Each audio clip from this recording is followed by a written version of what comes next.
గోవిందాయ నమః. ఓం దేవతాయ నమః. లోకశోకవినాశాయ నమః. ఓం ధర్మనిభవాయ నమః. పద్మముఖాయ నమః. పద్మనాభప్రియాయ నమః. రమాకాంతాయ నమః. ఓం పద్మమాలాధారాయ నమః. ఓం దేవ్యాయ నమః. ఓం పద్మినే నమః. పద్మగంధినే నమః.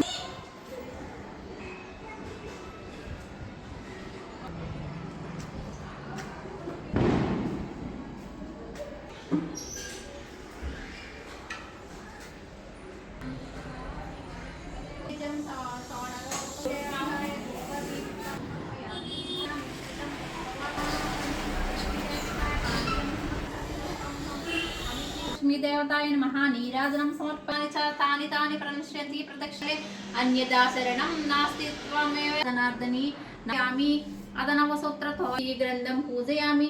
లోకమాత్రే నమః. తృతీయ ప్రథమ గ్రంథం పూజయామి. క్షీరాబ్దిధన్యేవ సాక్షినే నమః.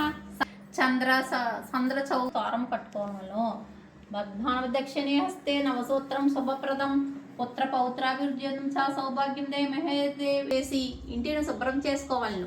ఇంటిలోని పూజా గదిలోని కానీ గదిలో ఒక మూల కానీ మండపం ఏర్పాటు చేసుకోవాలి. అక్షతలు, పసుపు, గణపతిని, హారము, టెంకాయలు, దీపపు కుందులు, 5 ఒత్తులతో హారతి, పసుపు, గంధము, అక్షతలు చేసి తోరాలను పూజించాలి. ఈ విధంగా తోరాలను పూజించిన అనంతరమే పూజకు ఖర్జూరం, కుబేరుడు, వర్ణుడు, పరశురుడు, పౌరుషపు చేరువ రత్న సకల భూతములందును దయ కలిగినట్టి ఓ నాదుడా, రహస్యమై పావనమైన ఒక వ్రతమును నాకు తెలుపుమని లోకముల మేలు కోరినదై అడిగాడు. అది సకల సంపదల మూలమైనది. శీఘ్రముగానే పుత్ర పౌత్రాలను వసగున్నది. ఆ భావన వ్రతము వరలక్ష్మి వ్రతం అనబడను.